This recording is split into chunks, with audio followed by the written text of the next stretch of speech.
ओम नागेंद्राय नमो नमः। हर हर महादेव। आज है नाग पंचमी का बहुत पावन पवित्र दिन। आज के दिन सुनी जाने वाली सभी कथाओं का हम सभी श्रवण करेंगे। आरंभ करते हैं। सबसे पहले सर्प गायत्री मंत्र श्रवण कर लेते हैं। इसको सुनने मात्र से सब तरह की बाधा पीड़ा का निदान होता है और जीवन में हर एक सुख स्वतः ही मिल जाता है। सबसे पहले आप प्रणाम करते हुए मेरे साथ आप सभी बोलिए, ओम नवकुल नागाय विद्महि विषदंताय धीमहि तन्नो सर्पः प्रचोदयात्। अर्थात हम नवकुल वाले विषैले दांत वाले सर्प देवता को जानते हैं। वह सर्प हमें बुद्धि प्रदान करे और हमेशा ही सभी की रक्षा करे, यही प्रार्थना है। इस तरह से यह सुंदर श्लोक था। भक्तजनों, अब नाग पंचमी पर नाग देवता की पूजा करने से आपको उत्तम लोक की प्राप्ति होती है और सर्प दंश का भय दूर होता है। नाग पंचमी का व्रत जो करते हैं उनके लिए नाग पंचमी व्रत की कथा करना अति आवश्यक होता है। कहा जाता है, शास्त्रों में वर्णित है, भविष्य पुराण में बताया गया है कि इस दिन कथा पाठ करने से आपको इस लोक में उत्तम फल प्राप्त होते हैं और आपके कुल में सर्प दंश से किसी की मृत्यु नहीं होती है। व्रत कथा बहुत सुंदर है। सुमंतु मुनि बोले, राजन अब मैं लक्ष्मी कल्प पंचमी का वर्णन करता हूँ। पंचमी तिथि नागों को अत्यंत प्रिय है और उन्हें आनंद देने वाली है। इस तिथि पर नागलोक में विशिष्ट एक सर्वश्रेष्ठ उत्सव अद्भुत स्वरूप में होता है। पंचमी तिथि को जो व्यक्ति नागों को दूध से स्नान कराता है उसके कुल में वासुकी, तक्षक, कालिया, मणिभद्र, ऐरावत, धृतराष्ट्र, ककोटक तथा धनंजय, यह सभी बड़े बड़े नाग अभय दान देते हैं। उनके कुल में सर्प का भय नहीं रहता। एक बार माता के श्राप से नागलोक जलने लगा, इसलिए उस दाह की व्यथा को दूर करने के लिए पंचमी को गाय के दूध से नागों को आज जो लोग भी स्नान कराते हैं उनके जीवन में सर्प भय खत्म हो जाता है। राजा ने पूछा, महाराज, नाग माता ने नागों को क्यों श्राप दिया और फिर वह कैसे बच गए? इसका आप विस्तार से वर्णन कीजिए। सुमंतु मुनि बोले, एक बार राक्षसों और देवताओं ने मिलकर समुद्र मंथन किया। उस समय समुद्र से अतिशय श्वेत उच्च श्रवा नाम का एक अश्व निकला। जो उसे देखकर नागमाता कद्रु ने अपनी सौत विनीता से कहा कि देखो, यह अश्व श्वेत वर्ण का है परंतु इसके बाल काले दिख पड़ते हैं। तब विनीता ने कहा, न तो यह अश्व न तो यह श्वेत है, न यह काला है और न लाल है। यह सुनकर कद्रु ने कहा, मेरे साथ शर्त करो, यदि मैं इस अश्व के बालों को कृष्ण वर्ण का दिखा दूं तो तुम मेरी दासी हो जाओ, और यदि नहीं दिखा सकी तो मैं तुम्हारी दासी हो जाऊंगी। विनीता ने यह शर्त स्वीकार कर ली। दोनों क्रोध करती हुई अपने स्थानों पर चली गई। कद्रु ने अपने पुत्र नारगो को बुलाकर सब वृतांत सुना दिया और उनसे कहा कि पुत्र, तुम अश्व के बाल के समान सूक्ष्म होकर उसके शरीर में लिपट जाओ और उसके यह कृष्ण वर्ण दिखाई देने लगो, अर्थात उसका शरीर पूरा कृष्ण वर्ण का दिखाई दे, ताकि मैं अपनी सौत विनीता को जिताकर उसको अपनी दासी बना सकूं, अर्थात हराकर। थोड़ा सा इसमें लिखने में दिक्कत है किताब में। इस तरह से यह कथा कही जाती है। इसके साथ ही माता के इस वचन को सुनकर नागों ने कहा कि माँ, यह छल तो हम लोग नहीं करेंगे, चाहे तुम जीतो या हारो। छल से जीतना बहुत बड़ा अधर्म है। पुत्रों का यह वचन सुनकर कद्रु ने कहा, तुम लोग मेरी आज्ञा नहीं मानते हो, इसलिए मैं तुम्हें श्राप देती हूँ कि पांडवों के वंश में उत्पन्न राजा जन्मेजय जब सर्प सत्र करेंगे तब उस यज्ञ में तुम सभी अग्नि में जल जाओगे। इतना कहकर कद्रु चुप हो गया। नागगण माता का श्राप सुनकर बहुत घबराए और वासुकी को साथ में लेकर ब्रह्मा जी के पास पहुंच गए तथा ब्रह्मा जी ने अपना सारा वृतांत उन्होंने सुनाया। इस पर ब्रह्मा जी ने कहा, वासुकी, चिंता मत करो, मेरी बात सुनो। ययावर वंश में बहुत बड़ा तपस्वी जरत्काम नाम वाली बहन का विवाह कर देना और वह जो भी कहे उसका वचन स्वीकार करेना। उसे आस्तिक नामक विख्यात पुत्र होगा। वह जन्मेजय के सर्प यज्ञ को रोकेगा और तुम लोग की रक्षा करेगा। ब्रह्मा जी के इस वचन को सुनकर नागराज, वासुकी आदि अतिशय प्रसन्न हो उन्हें प्रणाम कर अपने लोक की ओर चले गए। इसके साथ ही सुमंतु मुनि ने इस कथा को सुनाकर कहा, राजन, यह यज्ञ तुम्हारे पिता राजा जन्मेजय ने किया था। यही बात भगवान श्री कृष्ण भी युधिष्ठिर से कही है कि राजन, आज से 100 वर्ष के बाद सर्प यज्ञ होगा, जिसमें बड़े बड़े विषधर और दुष्ट नाग नष्ट हो जाएंगे। करोड़ों नाग जब अग्नि में दग्न होने लगेंगे, तब आस्तिक नामक ब्राह्मण सर्प यज्ञ को रोककर नागों की रक्षा करेगा। ब्रह्मा जी ने पंचमी के दिन वर दिया था और आस्तिक मुनि ने पंचमी को ही नागों की रक्षा की थी। अतः पंचमी तिथि नागों को बहुत प्रिय है। पंचमी तिथि के दिन नागों का पूजन कर कर यह प्रार्थना करनी चाहिए कि जो नाग पृथ्वी में, आकाश में, स्वर्ग में, सूर्य में, किरणों में, सरोवर में, वापी, कुल, तालाब आदि में रहते हैं, वह सब प्रकार से प्रसन्न हो। हम उनको बार बार नमस्कार करते हैं। इस तरह से भक्तजनों यह कथा थी। और साथ ही इस प्रकार नागों को विसर्जित कर ब्राह्मणों को भोजन इस दिन जो है पूजन इत्यादि कर कर जहाँ पर पूजन किया है वहाँ पर समस्त सामग्री को विसर्जित कर कर ब्राह्मणों को भोजन कराना चाहिए और स्वयं भी अपने कुटुंबियों के साथ भोजन करना चाहिए। प्रथम मीठा भोजन करना चाहिए, इसके पश्चात अपनी रुचि अनुसार भोजन करें। इस दिन नियम के अनुसार जो पंचमी को नागों का पूजन करता है वह श्रेष्ठ विमान में बैठकर नाग लोक में जाता है और बाद में द्वापर युग में बहुत पराक्रमी, रोग रहित तथा प्रतापी राजा होता है। इसके लिए खीर, घी और गुग्गल से इन नागों की पूजा करनी चाहिए। राजा ने पूछा, महाराज, क्रुद्र सर्प के काटने से मरने वाला व्यक्ति किस प्रकार की गति की प्राप्ति होती है, और जिसके माता पिता, भाई, पुत्र आदि सर्प के काटने से मरे हो, उनका उद्धार के लिए कौन सा व्रत, दान और उपवास करना चाहिए, यह आप बताइए। सुमंतु मुनि ने कहा, राजन, सर्प के काटने से मरता है वह अधोगति को प्राप्त होता है, अतः निर्विष सर्प होता है, और जिसके माता पिता आदि सर्प के काटने से मरते हैं उसकी सद्गति के लिए भाद्रपद शुक्ल पक्ष की पंचमी को उपवास कर नागों का पूजन करें। यह तिथि महापुण्य कही गई है। इस प्रकार 12 महीने तक चतुर्थी के दिन एक बार भोजन करना चाहिए और पंचमी को व्रत कर नागों का पूजन करना चाहिए।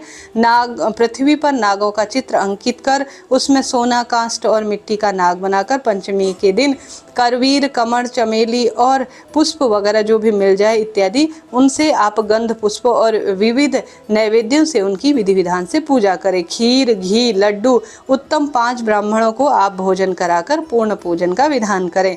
अनंत, वासुकी, शंख, पद्म, कमल, करकोटक आदि 12 नागों का क्रमशः पूजन करें। इस प्रकार वर्ष पर्यंत व्रत और पूजन कर व्रत की पालना करनी चाहिए। व्रत से बहुत सारे ब्राह्मणों को भी संतुष्ट कर भोजन कराना चाहिए। विद्वान ब्राह्मण को सोने का नाग बनाकर उसे दान देना चाहिए। यह उद्यापन की विधि है। राजन, अपने पिता जन्मेजय ने भी अपने पिता परीक्षित के उद्धार के लिए यह व्रत किया था।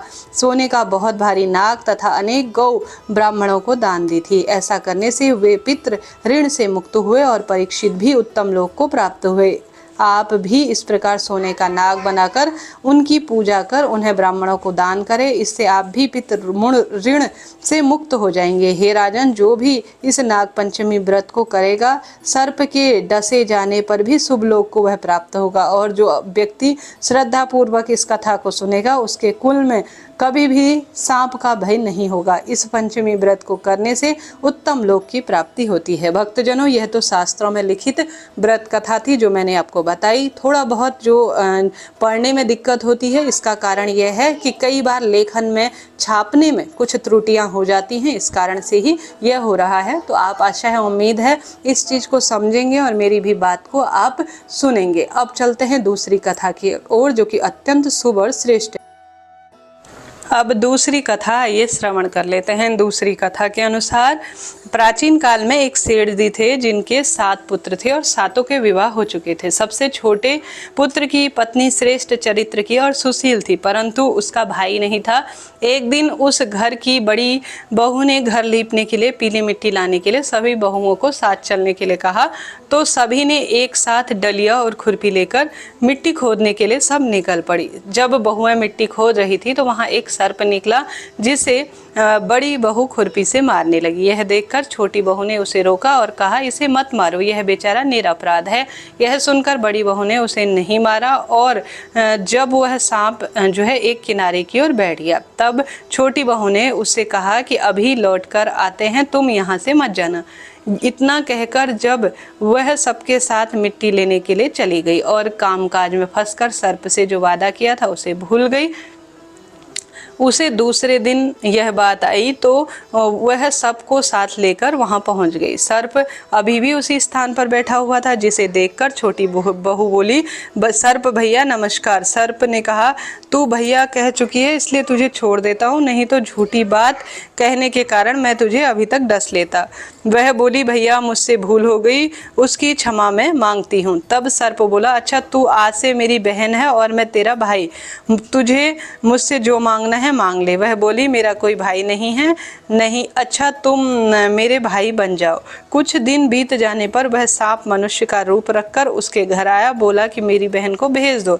सबने कहा कि उसका तो कोई भाई नहीं है, आखिर तुम कौन हो?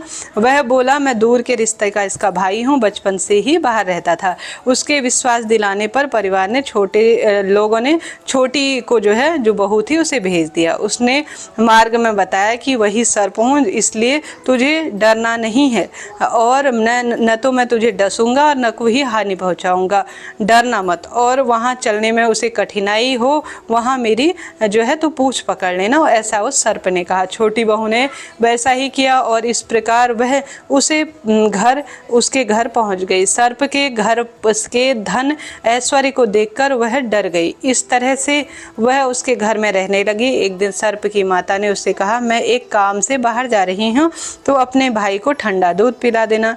उसे इस बात का ध्यान नहीं रहा और उसने सांप को गर्म दूध पिला दिया, जिससे उसका मुख जल गया। यह देखकर सर्प की माता को गुस्सा आया। तुरंत सर्प के समझाने पर वह चुप हो गई।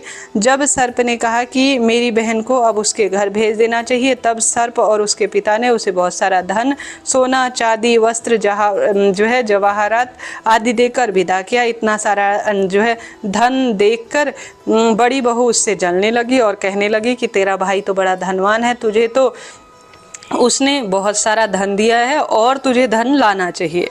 सर्प ने जब यह वचन सुना तो उसने सब वस्तु सोने की वापस लाकर उसको और दे दी।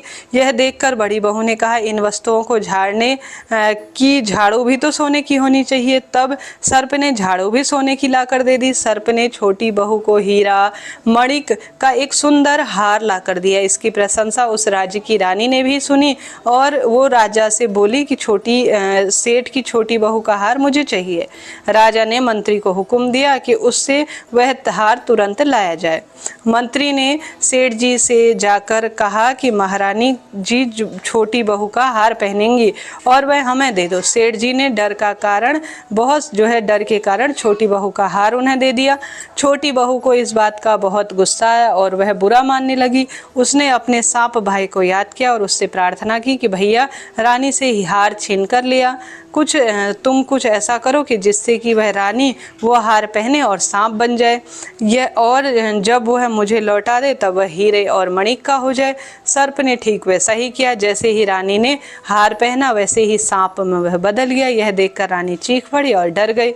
यह देखकर राजा ने सेठ के पास खबर भेज दी कि छोटी बहू को तुरंत भेजो।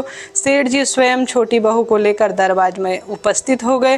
राजा ने छोटी बहू से कहा कि तू कौन सा जादू टोना किया है, तुझे जादूगरनी है इसलिए तुझे दंड देता हूँ। छोटी बहू बोली, राजन धृष्टा माफ कीजिए, मेरी गलती है। ये हार ऐसा है कि मेरे गले में हीरे और मणिक का हो जाता है और कोई इसे पहनता है तो यह सांप बन जाता है। यह सुनकर राजा ने उस सर्प बना हार उसे देकर कहा, अभी पहन कर दिखाओ। छोटी बहू ने जैसे ही वह हार पहना हीरे और मणिक का हो गया। यह देखकर राजा को प्रसन्न होकर उसे बहुत सारे मुद्रा पुरस्कार स्वरूप दी। छोटी वह अपने हार और इन सभी हीरे जवाहरात को लेकर घर आ गई। उसके धन को देखकर बड़ी बहू ईर्ष्या कर उसके पति को सिखाया कि छोटी बहू के पास कहीं यह धन कहाँ से आता है। यह सुनकर उसके पति ने अपनी पत्नी को बुलाया और कहा कि ठीक ठीक बता, यह धन कहाँ से आया है। तब वह स्त्री बोली, यह मेरे सांप भाई ने वह अपने सांप भाई को याद कर रोने लगी। तब उसी समय सर्प भाई प्रकट हो गया। यदि मेरे धर्म की बहन का आचरण पर किसी को संदेह प्रकट किया तो मैं उसे अभी ही डस कर खा जाऊंगा। यह सुनकर छोटी बहू का पति बहुत प्रसन्न हुआ और उसने सर्प देवता का सत्कार किया। कहा जाता है, कहते हैं उसी दिन से नाग पंचमी और उसी दिन पंचमी और नाग पंचमी का महा त्योहार था। और कहा जाता है जो स्त्रियां सांप को भाई मानकर उसकी पूजा पूजा करती हैं उसके जीवन में हमेशा सर्प देवता उसके परिवार की रक्षा करते हैं। भक्तजनों, इस तरह से यह कथा है जो कि 2 स्वरूप में है, मैंने आपको बताई, एक तो शास्त्रवाणित, एक लोक मान्यता में। आप सभी के लिए दोनों वीडियो सुनने में रोचक रही हो तो लाइक करें, शेयर करें, सब्सक्राइब करें। कोई त्रुटि हुई हो तो मैं क्षमा प्रार्थी हूँ। आपका धन्यवाद और आभार। राधे राधे। जय श्री नाग देवता।